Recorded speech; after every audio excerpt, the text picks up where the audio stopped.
x greater than equal to 1, y greater than equal to 2, z greater than equal to 3। इस question में x की value कम से कम 1, y की value कम से कम 2, z की वैल्यू कम से कम 3। तो इसको 1 चाहिए, इसको 1 दे दो, इसको 2 चाहिए, इसको 2 दे दो, इसको 3 चाहिए, इसको 3 दे दो। कितने बच गए भाई? 3 2 5 6, 18 बच गए। अब लगा दो 18 पे beggars method. Less than equal to 30 है, तो मान लो ये 30 हो रहा है, तो उस केस में t कितना हो जाएगा? 0। लेस देन इक्वल टू 30, मान लो ये 29 है, तो t कितना हो जाएगा? 1, ताकि 29 प्लस 1 कितना आ जाए? 30। लेस देन 30, मान लो ये 28 हो गया, तो 28 प्लस 2 30। मान लो ये 15 हो गया, तो 15 प्लस 15 30। t बहुत समझदार वेरिएबल है, t विल मेक श्योर कि ये इक्वेशन हमेशा इक्वल टू 30 रहे। Hello hi, this is Sudarshan Vairagi और मैथ्स टीचर। बच्चों, welcome to my YouTube channel. आज की इस वीडियो में हम जो है बेगर्स मेथड पढ़ने वाले हैं, यानी कि डिस्ट्रीब्यूशन ऑफ अलाइक ऑब्जेक्ट जो है वो कैसे किया जाता है, जो आइडेंटिकल ऑब्जेक्ट होते हैं उनको डिस्ट्रीब्यूट कैसे करना है, वो अपन जो है आज के इस वीडियो में सीखने वाले हैं। इसके बेसिस पे कुछ क्वेश्चंस भी करेंगे, है ना। तो सबसे पहले थ्योरी शुरू करते हैं भाई। स्टेटमेंट ये है, number of ways in which N identical object can be distributed between R person such that each person receives none, one or more। अपने पास n आइडेंटिकल ऑब्जेक्ट है, r लोगों में बांटने हैं और कोई रेस्ट्रिक्शन नहीं है, किसी को कुछ भी मिले, मतलब नन, वन और मोर। किसी को कुछ ना मिले, किसी को एक मिले, किसी को 2 3 मिले, कोई फर्क नहीं पड़ता। कहने का मतलब ये है कि 10 चॉकलेट आपके पास दे रखी है ना, 10 चॉकलेट आइडेंटिकल है, सामने 3 बच्चे बैठे हैं, आपको बांटना है। चॉकलेट सारी की सारी सेम है, आपका जैसा मन करे वैसे बांटो। आप चाहो तो 10 की 10 चॉकलेट उठा के पहले वाले बच्चे को दे दो, बाकी दोनों को कुछ मत दो। या फिर आप फर्स्ट वाले को 1, दूसरे वाले को 1, तीसरे वाले को 8 दे दो, जैसा मन करे। तो इस डिस्ट्रीब्यूशन ऑफ अलाइक ऑब्जेक्ट में हम जो है नंबर ऑफ वेज काउंट करने वाले हैं कि कितने प्रकार से आप वो 10 टॉफी जो है 3 बच्चों में बांट सकते हो। जैसे 0 0 10, 1 1 8 या 2 1 7, ऐसे कितने तरीके हैं, है ना। तो इतने तरीके जो है, इसके जो तरीके आते हैं वो है n plus r minus 1 C R minus 1 ways. तो सबसे पहले बात करेंगे हम इसके डेरिवेशन की, है ना, कि ये जो है फॉर्मूला कैसे आया।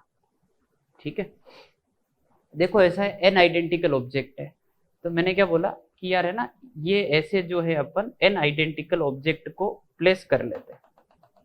ये अपने पास जो है n आइडेंटिकल ऑब्जेक्ट पड़े हैं, ये जो गोले बना रखे ये अपने पास आइडेंटिकल ऑब्जेक्ट है। ठीक है, अब मान लो कि इनको, मान लो अपने को 3 लोगों में बांटना है ना। तो 3 लोगों में बांटना है, तो मैंने क्या किया कि पोल खड़े कर दिए, है ना। एक पोल यहाँ खड़ा कर दिया, एक पोल यहाँ खड़ा कर दिया। मान लो 3 लोगों में बांटना है ना, तो 2 पोल खड़े कर दिए मैंने, 3 पार्टीशन बन गए। भाई इस पोल के इधर एक ऑब्जेक्ट पड़ा हुआ है, ये पहले वाले बच्चे को दे दूंगा या पहले वाले पर्सन को दे दूंगा। ये जो दूसरा पार्टीशन है जिसमें 2 ऑब्जेक्ट दिख रहे हैं आपको, ये दूसरे वाले को, फिर इधर जितने भी है ये तीसरे वाले को। और इस प्रकार से मैं इन पोल को इधर उधर घुमाता रहूंगा, समझ रहे हो। ये उठा के मैं यहाँ पर भी डाल सकता हूँ, ये उठा के वहां पर भी ले जा सकता हूँ, इस पोल को उठा के इधर रख सकता हूँ। तो वो अलग अलग, जब मैं चेंज करूंगा तो अलग अलग डिस्ट्रीब्यूशन मिलेगा मेरे को, और वही मेरे को काउंट करना है। पर यहाँ पे 3 में नहीं बांटना है, यहाँ पे बांटना है r लोगों में। तो मैं जो ये पोल खड़े करूंगा ना, 2 से काम नहीं चलेगा, r माइनस 1, समझ रहे हो, r माइनस 1, क्योंकि अपने को 3 में बांटना था, मैंने 2 पोल खड़े किए। मेरे को r में बांटना है, तो मैं इसे r माइनस 1 पोल्स जो है वो खड़े कर दूंगा। ठीक है, तो ये जो व्हाइट वाले जो आपको पोल दिख रहे हैं ना, ये तो हो गए अपने पास r माइनस 1। ठीक है, और ये जो येलो से मार्क कर रखे हैं ये अपने हैं ऑब्जेक्ट, आइडेंटिकल ऑब्जेक्ट। तो ये कितने हो गए अपने पास? n। अब मैं इनको आपको सारी पोजीशन समझा देता हूँ। मान लो ये वाला जो पोल है ना, उधर लेके चले गए, बिल्कुल इधर खड़ा कर दिया, तो फर्स्ट पार्टीशन में कुछ भी नहीं है, मतलब पहले वाले को कुछ भी नहीं मिल रहा है। दोनों पोल मान लो पास में कर दिए, तो उन दोनों के बीच में कुछ भी नहीं है, तो सेकंड पर्सन को कुछ नहीं मिल रहा है, तो वो सारे कॉम्बिनेशन काउंट हो जाएंगे। तो n तो ऑब्जेक्ट है और r माइनस 1 पोल है, तो इनको अरेंज करना है अलग अलग तरीके से, है ना। इधर उधर करते रहो, अलग अलग डिस्ट्रीब्यूशन आएगा। तो n तो ये हो गए और r माइनस 1 जो है पोल हो गए, तो n प्लस r माइनस 1, ये तो हो गया इनका अरेंजमेंट। पर ध्यान से सुनना, ये जो पोल है ना, ये सारे मान लो, है ना, ये वाला पोल और ये वाला पोल मान लो मैं इंटरचेंज करता हूं कि इसको इधर और इसको इधर, तो आप सोच के देखो डिस्ट्रीब्यूशन में कुछ फर्क आएगा? कोई फर्क नहीं आया। बीच वाले बंदे को अभी भी 2 ऑब्जेक्ट मिल रहे हैं, इनको चेंज करने पर भी 2 ही मिलेंगे। इधर वाले को 1 ही मिल रहा है, उधर वाले को जितने मिल रहे हैं वही है। तो ये सारे मेरे लिए इनके जो अरेंजमेंट हैं वो बेसिकली अलाउड नहीं है, इन दोनों को आप चेंज नहीं कर सकते। Will consider these two as identical types, है ना, और आइडेंटिकल ऑब्जेक्ट होते हैं तो उनके जितने ऑब्जेक्ट है ना, उनके फैक्टोरियल से अपन डिवाइड कर लेते हैं। आई थिंक याद आ रहा होगा APPLE, है ना, इससे बनने वाले वर्ड्स विद और विदाउट मीनिंग, तो P और P 2 बार आता है, तो अपन टोटल में 2 फैक्टोरियल से डिवाइड करते हैं, ये वो चीज है। अच्छा, फिर अपने ऑब्जेक्ट भी तो सारा आइडेंटिकल है। कहने का मतलब ये है कि इन दोनों ऑब्जेक्ट की मान लो मैं अदला बदली कर दूं तो क्या डिस्ट्रीब्यूशन में कोई फर्क आएगा? नहीं आएगा। ये उधर चला गया, ये इधर चला गया, सारा आइडेंटिकल है। इसको अभी भी एक ही मिल रहा है, इसको 2 ही मिल रहे हैं, बाकी को एज इट इज जो भी है। तो इनका अरेंजमेंट भी अलाउड नहीं, क्योंकि ये अपने रिपीटेशन जैसे। तो यहाँ पर जो है अपन ने n फैक्टोरियल से भी डिवाइड कर दिया। तो इससे अपना जो है फॉर्मूला बनता है n + r-1 CR-1, जो यहाँ पर लिखा होगा। स्टेटमेंट क्लियर है? n आइडेंटिकल ऑब्जेक्ट को r लोगों में बांटना है such that each person receives none, one और more is n + r-1 CR-1। ठीक है, चलिए क्वेश्चन करते हैं। हाँ जी, first question, in how many ways 10 identical object can be distributed among 3 children such that each may get none, one or more। किसी को कुछ भी मिले फर्क नहीं पड़ता, है ना। तो अपन सीधा फॉर्मूला अप्लाई कर लेते हैं। तो फॉर्मूला था अपना n + r-1 CR-1। इसमें n तो हो गए ऑब्जेक्ट जो हो गए इस क्वेश्चन में 10, r हो गए लोग जिसमें बांटना है, कितने हैं 3, सो 10 + 3-1 C3-1, ये कितना हो गया 13 और 12, तो 12 C2 इसका आंसर हो जाएगा। बहुत आसान क्वेश्चन है ना। ठीक है भाई, आगे बढ़ते हैं। Next, find number of natural number solution of the equation which is x + y + z + w = 30। Natural number में दिक्कत है। नेचुरल नंबर ये है कि सबकी वैल्यू कम से कम एक एक होनी चाहिए, है ना। तो मैं एक बार वो लिख लेता हूँ कि यार x की वैल्यू 1 होनी चाहिए, y की वैल्यू कम से कम 1 होनी चाहिए, z की वैल्यू कम से कम 1 और w की वैल्यू भी कम से कम 1। तो पहले प्रॉब्लम को फ्रेम ऐसे करते हैं कि 30 आइडेंटिकल ऑब्जेक्ट है, 4 लोगों में बांटना है। एक बार ये सोचें सच दैट अगर मैं ऐसा बोलूं कि each one receives none, one और मोर, तो नन वाला केस नहीं आएगा, क्योंकि अगर x को कुछ नहीं दिया तो x की वैल्यू कितनी हो गई 0, जो पॉसिबल नहीं है। तो मिनिमम कंडीशन क्या है कि x की वैल्यू 1 होनी चाहिए, y की वैल्यू 1 होनी चाहिए, z की वैल्यू 1 होनी चाहिए, w की वैल्यू 1 होनी चाहिए कम से कम। तो इनको एक एक दे दो, है ना, कि तुम मिनिमम कंडीशन अपनी पहले सेटिस्फाई करो। तो 30 - 4 ये कितना हो गया 26, 26 सबको एक एक दे दिया। अब कोई दिक्कत नहीं है, अब 26 को बांट दो 4 में। अब बेगर्स मेथड लगा सकते हैं। बेगर्स मेथड का जो फॉर्मूला है वो नो रेस्ट्रिक्शन पे लगता है। जब आपने एक एक इनको दे दिया तो अब कोई रेस्ट्रिक्शन है नहीं, तो अब आप बांट दो। तो ये आ जाएगा 26 + 4-1 C4-1, ये कितना हो गया 29 C3। ठीक है भाई, समझ गए। तो मिनिमम बाउंड जो है या एटलीस्ट वाली जो कंडीशन है वो ऐसे सेटिस्फाई करने की, जिसकी जितनी रिक्वायरमेंट है एक बार दे दो और फिर बेगर्स मेथड लगाओ। ठीक है, देखो एक और क्वेश्चन करते हैं। Find number of integral solution of this equation x + y + z = 24, x > 1, y > 2, z > 3। इस क्वेश्चन में x की वैल्यू कम से कम 1, y की वैल्यू कम से कम 2, z की वैल्यू कम से कम 3। तो इसको 1 चाहिए, इसको 1 दे दो, इसको 2 चाहिए, इसको 2 दे दो, इसको 3 चाहिए, इसको 3 दे दो। कितने बच गए भाई 3, 2, 5, 6, 18 बच गए। अब लगा दो 18 पे बेगर्स मेथड, है ना, 3 में बांटना है। तो 18 + 3 - 1 C3-1 कितना हो गया भाई 20 C2। बात समझ में आ गई। जो मिनिमम कंडीशन है वो पहले सेटिस्फाई करो और फिर आप फ्री हो वो फॉर्मूला यूज करने के लिए, जो है n + r-1 CR-1। ठीक है भाई, आगे बढ़ते हैं। Next, find number of non negative even integral solution. अब चाहिए इवन। अब यार मैं 24 को 3 में बांटने वाली प्रॉब्लम कर नहीं सकता कि 24 + 3-1 C3-1 में नहीं कर सकता। क्यों? क्योंकि इवन होने चाहिए, उसमें तो कुछ भी आएगा, उसमें तो 1 3 भी वाले 1 3 5 वाले केस आएंगे। तो मैंने क्या किया कि भाई ऐसा बोला x की वैल्यू 2p, y की वैल्यू 2q, z की वैल्यू 2r, और मैंने डिक्लेयर कर दिया कि ये जो p q और r जो है नॉन नेगेटिव है ना, 0 या 0 से बड़े हैं, इनकी वैल्यू 0 भी हो सकती है। और हाँ, p q और r जो है इंटीजर है, इंटीजर है, नॉन नेगेटिव इंटीजर हो गए बेसिकली, 0 से बड़े हो गए, 0 है 0 से बड़े और इंटीजर है ना। तो अब p q r की वैल्यू 1 2 3 4 5 6 कुछ भी रखो, जो 2p 2q और 2r है वो हमेशा इवन हो गए। तो अपनी जो इक्वेशन है x + y + z वो बन जाएगा 2p + 2q + 2r इस 24, 2 हटा दिया, सो p plus Q plus r कितना हो गया 12।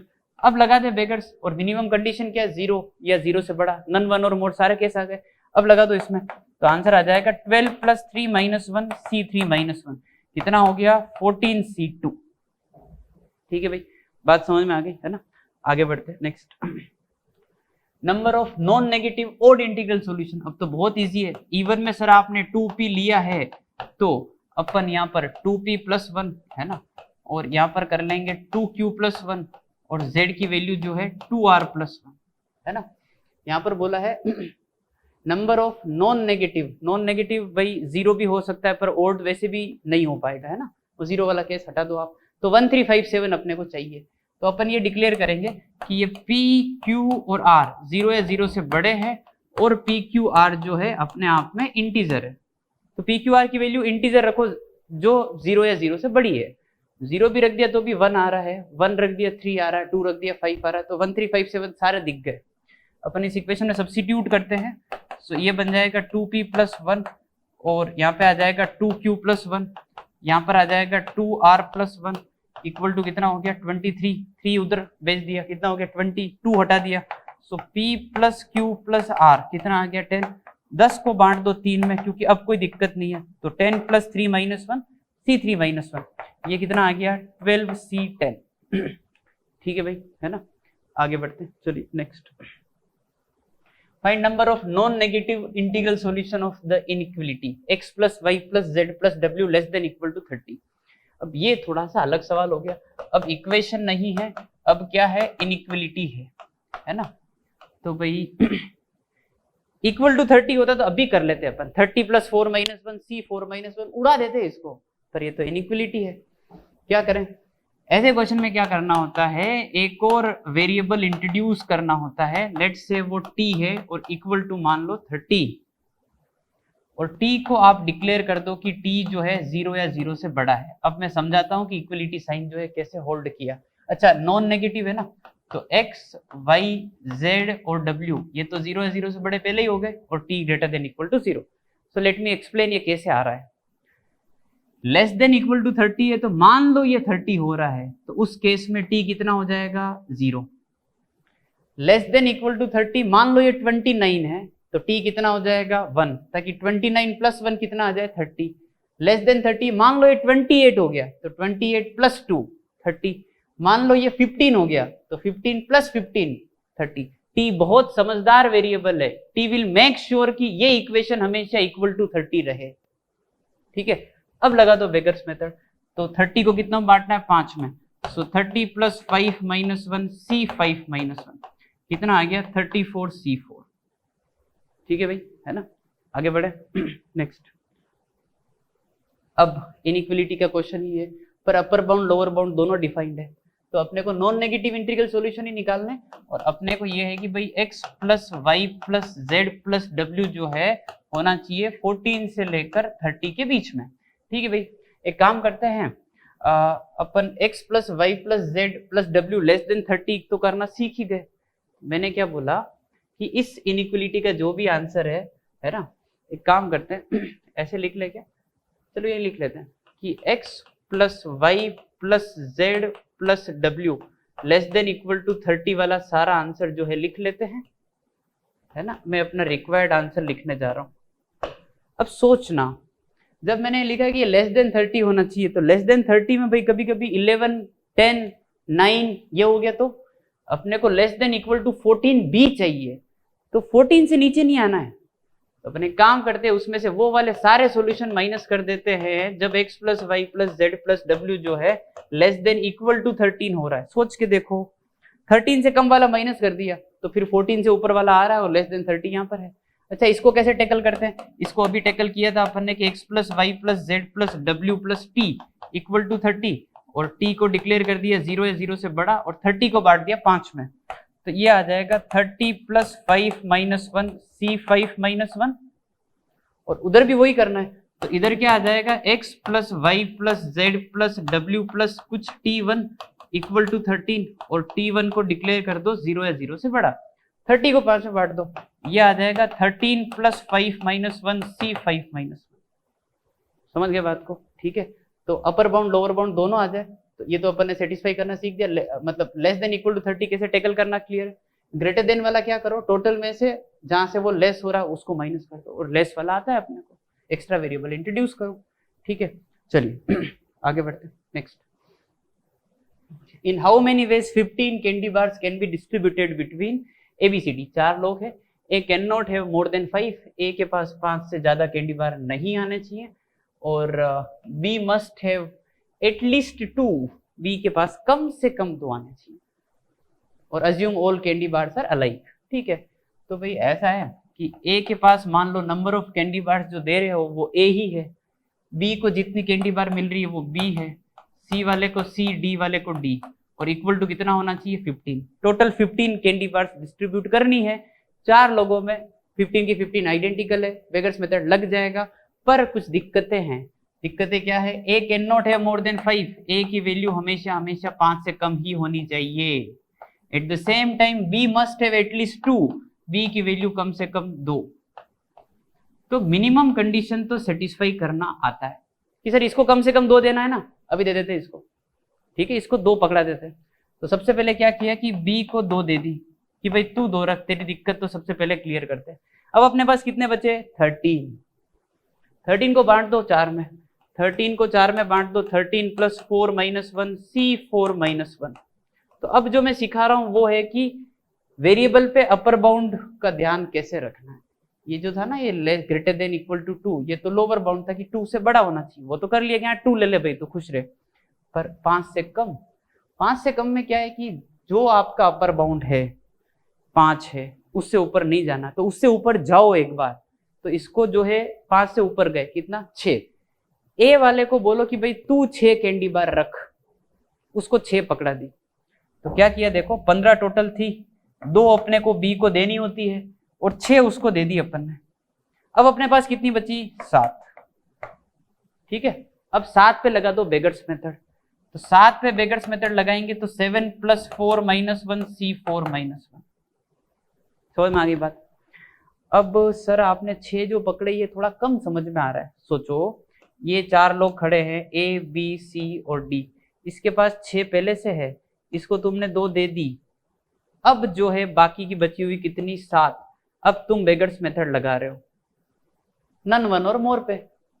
मान लो ए को आपने कुछ भी नहीं दिया अब, तो भी उसके पास 6 है और वो अपन नहीं चाहते, वो नेगेटिव काउंटिंग में आ जाएगा। समझे बात को। अगर आपने ए को जो है 1 दे दी मान लो, तो इसके पास 7 हो जाएगी, तो भी अपने लिए गलत केस है। मान लो इसको 2 दे दिया तो इसके पास 8 हो जाएगी। तो 6, 7, 8 सारे केसेस काउंट कर लेगा। ठीक है, तो अपर बाउंड जो है वेरिएबल के ऊपर ऐसे टेकल करते हैं कि जो आपका अपर बाउंड है उससे 1 बढ़ा के उसको पकड़ा दो और फिर बेगर्स मेथड लगाओ। लोअर बाउंड तो आता ही है। ठीक है भाई, चलिए नेक्स्ट आगे बढ़ते हैं। Number of integers between 1 to 10 की पावर 5, सम ऑफ डिजिट जो है कितना होना चाहिए, 15। तो सम ऑफ डिजिट्स होना चाहिए 15 और 10 की पावर 5 है ना, 1 से लेकर 10 की पावर 5, मतलब 1 digit, 2 digit, 3 digit, 4 digit, 5 digit, सारे नंबर आ गए। सम ऑफ डिजिट जो है कितना चाहिए अपने को, 15। एक काम करें, x1, x2, x3, x4, x5 ये अपना कोई एक नंबर है ना, ये अपन एक नंबर लिया। अच्छा आपको लग रहा होगा ये 5 डिजिट है ना, सोच के देखो, x1 की वैल्यू 0 हो गई तो 4 डिजिट हो गया, x2 की वैल्यू 0 हो गई तो 3 डिजिट हो गया, दोनों की 0 हो गई तो x1, x2, x3 तीनों 0 हो गए तो x4, x5 मिलाकर 2 डिजिट नंबर हो गया। तो ये एक जनरल प्रेजेंटेशन है, 1 डिजिट, 2 डिजिट, 3 डिजिट, 4 डिजिट सारे आ गए इसमें। और अकॉर्डिंग टू क्वेश्चन अपने को ये करना है कि x1 + x2 + x3 + x4 + x5 ये कितना होना चाहिए, 15। ठीक बात है। तो अपन क्या करें, इस 15 को 5 में बांट दें। 15 को 5 में बांट दो such that each one receives none, one और मोर। क्यों?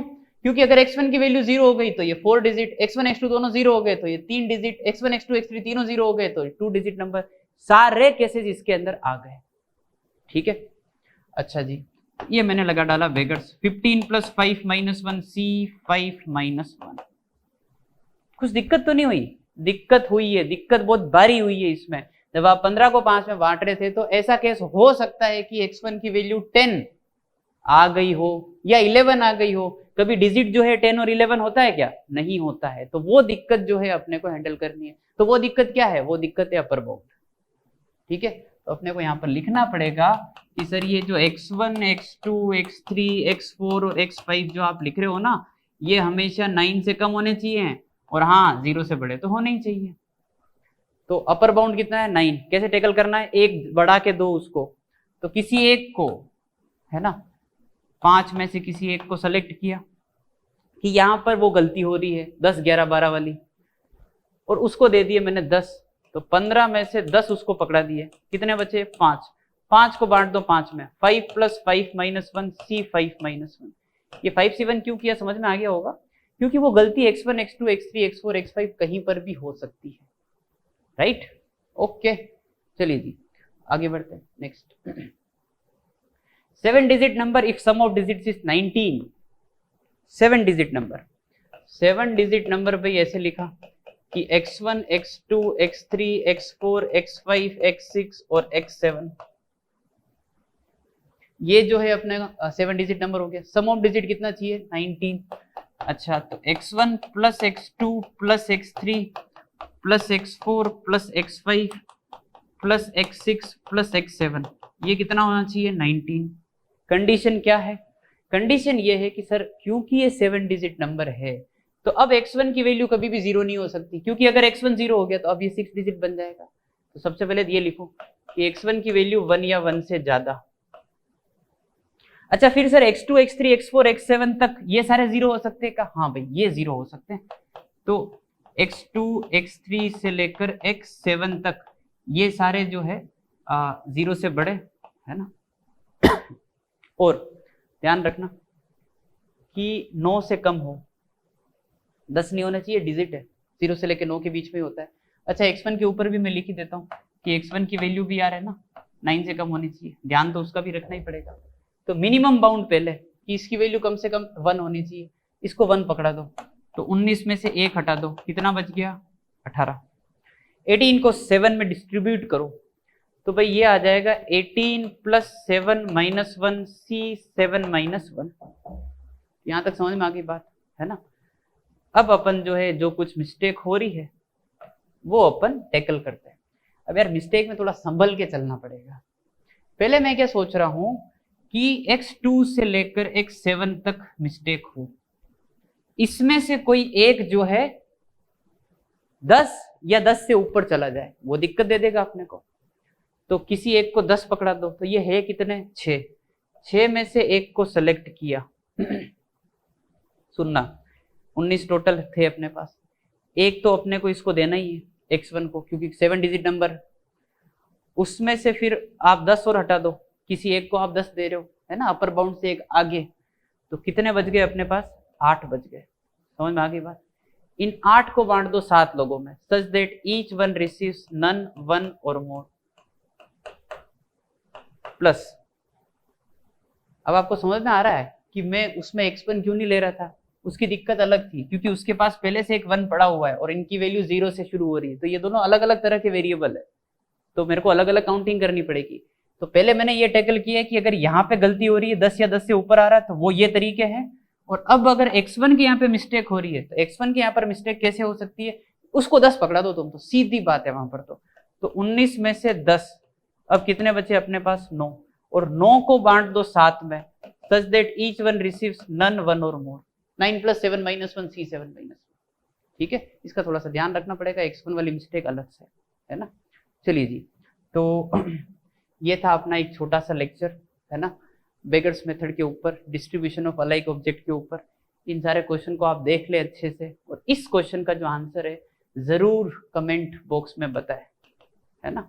जैसे आप हमेशा 2-3 वीडियो से बताते आ रहे हैं, है ना, वैसे ही इसका आंसर जो है कमेंट बॉक्स में जरूर बताएं। उम्मीद करता हूँ कि आपको ये वीडियो बहुत पसंद आएगा, है ना, और आप जल्दी से चैनल को सब्सक्राइब करेंगे ताकि आपको ऐसी वीडियो देखने को मिले। ठीक है भाई, चलिए बाय बाय, टेक केयर।